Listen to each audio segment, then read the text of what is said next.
Hello, and welcome to the Fueling Creativity and Education podcast. It's summer break here in the US, and that means it's time for another Listen and Learn series.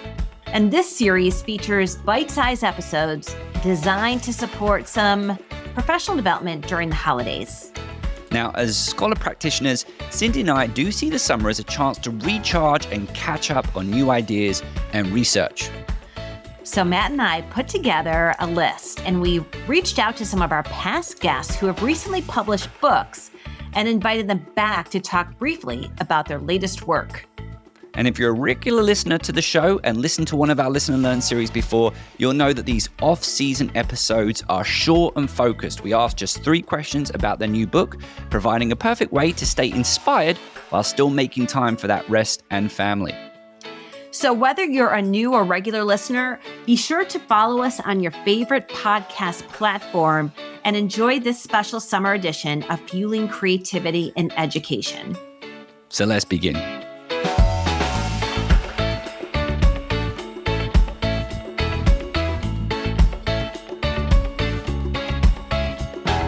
Hello and welcome to another episode of our Listen and Learn series for summer 2025. So today we welcome back to the show Katie Trowbridge. Katie Trowbridge brings over 20 years of experience in education as a teacher and mentor and has dedicated her career to empowering educators by integrating engagement and deeper thinking strategies into existing curricula and fostering creative classroom environments. She is the driving force behind the Create method. In season 7, she spoke to us about creative and critical thinking in the classroom, and today she is here to talk about her book, Deeper Thinking in the Classroom. Katie, welcome to the show. It's great to have you back. Thank you for having me back. So Katie, we ask all of our guests in this Listen and Learn series the same questions. And so where we would like to start is, could you give us a 60-second pitch of your book? You bet. So the Deeper Thinking in the Classroom book is all about how to get students to think in creative, critical ways, how to get them to be connected, and it helps educators take what they're already doing, so the curriculum that they're already working on, K through 12, and walk through the Create method. So get them to be curious, help them to be risk takers, help them to experience what they are doing in the classroom, work on their attitude, their team building, and then ultimately evaluate their creative critical thinking skills. That was fantastic. What a great pitch. So Katie, can you tell us a little bit about a misconception about your topic that your book really breaks open? Absolutely. I think the number one misconception is that creativity is something that cannot be measured, that it is something that is not really needed in the classroom, that it's just a fun add-on.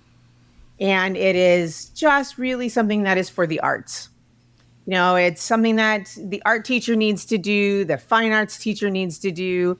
It doesn't belong in the math classroom, the science classroom. And really what this book does is it breaks that down. It shows all the myths. It explains what creativity really is. And then it really goes into how the foundation of all that really belongs first with curiosity. So let's start with your content. What is it that students are curious about? And then building that into creative thinking, critical thinking, risk-taking, open-mindedness. All of those things can be fit into anything you're teaching, any grade, any content.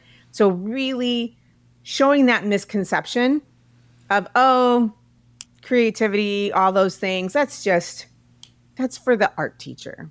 I just need to get my Play-Doh out or my markers out or my paint out. No. It belongs anywhere at any time. You can work it in to anything you're doing. It's not this add-on. Matt, you know what this reminds me of as well is what a great compliment this would be to our other Listen and Learn series book by Anna Abraham around myths of creativity and creativity in the brain. So I think this is a great complement to one another because the one is really focused on the research and Katie's book really is packed full of lots of strategies that teachers can use. Yes, and that absolutely. And I love her book, by the way. But that's what was key for me when I was creating this book is that there is research in this, but this walks you through. It is very much like a workbook where it is asking you questions. It has a lot of strategies in there, so that it has do this next, think about this next, what if you tried this, so that an educator really goes step by step, so that it isn't just a walk you through the philosophy, but it is very practical. Yeah. And you have a companion book that goes with it as well. I do. Yes, I do. Because the companion book, this isn't just the deeper thinking book really walks you through the classroom setting. The companion book is also for personal, because, it's important that teachers also believe that they are creative. And so the companion book goes into even more of the strategies, but also personally and professionally, how can teachers bring creativity, critical thinking, connection into their own lives? And I just want to go back to something you said in your first response as well, because that's been something we've been talking about a little bit around metacognition, is that it sounds, you were talking about measuring for creativity, but in your first response, you were talking about how students, the create method is teaching teachers how to facilitate that perhaps metacognitive approach to creativity when they're thinking about, am I thinking critically about this information, and how creative is it, and how am I evaluating and measuring that creativity? Is that a fair assessment in terms of the measuring piece? It's not just, it's about, we get to measure, we teach students how to measure their own creativity as well. Right. So part of that is the teacher's role in the evaluation, but the student's role in the evaluation too. So reflection, right? Peer-to-peer evaluation. So a lot of that is in the E, the last E in the create method, because I think a lot of what I hear is, oh, that's nice, Katie, but you can't really measure it. And education is so full of data collection, but you can't. I mean, look at the PISA test that just came out, right? The PISA report, where we can measure creative thinking, and we can do that, but it's also important that we take time as students to reflect on it. How am I growing in my creative thinking? How am I being able to evaluate my own take on things, my process in my thinking, right? So thinking of the metacognition, thinking about my own thinking, so that it's not just looking at my educator, my teacher, and saying, how did I do? But me thinking, how did I do, right? Personally, and then being able to look at my peers and giving that kind of feedback as well. So that's all vital. And we go through that in the book. And I'm going to actually make a connection to another book we've had as well, which is from Sarana, who wrote The Creativity Choice. And it sounds to me as well that there's an opportunity to, there's sometimes, even sometimes I probably choose not to be creative. Sometimes it's easier just to kind of like select the first idea that comes, it satisfies the problem, and you're able to quickly move on. But as Sarana was talking a lot in her episodes, creativity is a choice that we make, and it's a choice to go and sometimes explore the less trodden path and pursue originality and try things that are different and be kind of like receptive to the fact that it might fail. And there's a lot of different things that we have to deal with and navigate as we make that decision. But it sounds to me that you're giving students that an opportunity to make that choice, or at least be able to reflect on whether or not they chose to be creative or not.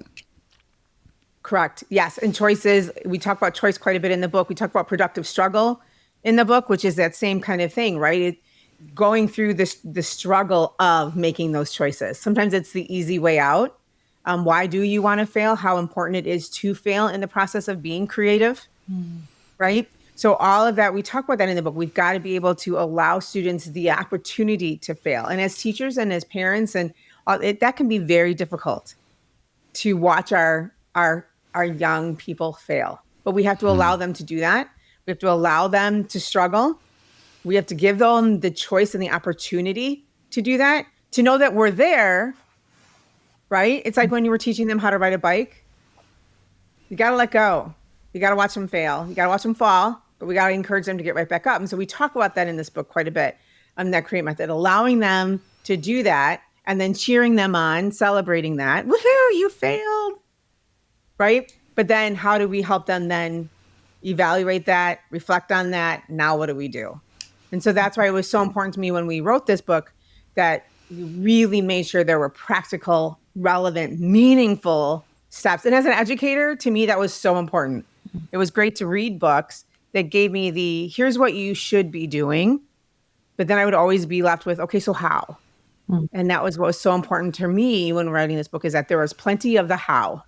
So Katie, we ask one last question, but I'm going to I want to narrow this question down a little bit, because this is a question we often get in working with educators. So the question is, what is one concrete or practical thing your book can teach others? But here's what I really want you to focus in on, is that evaluate piece. So you've got students in the classroom. You mentioned earlier, like, you can measure creativity in the classroom. So what is a practical or concrete way that you would recommend educators to measure creativity in the classroom?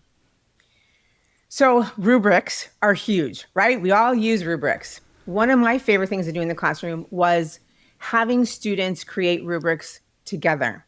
So instead of me coming up with, here is the rubric, here's how you will be evaluated, it is, here's how we can be evaluated together. So let's do this together.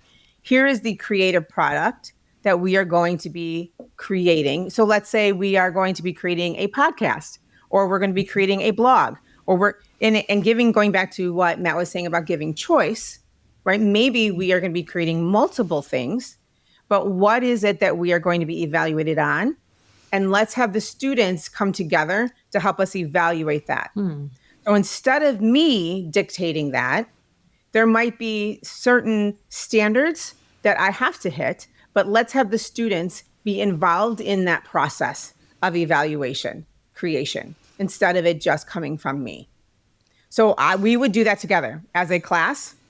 And then I would always have a section where they would have their own line of evaluation, so that the final thing, especially if, let's say, Matt, you are doing a podcast, Cindy, you are going to create a blog, maybe someone is good, then you would have your own line of evaluation.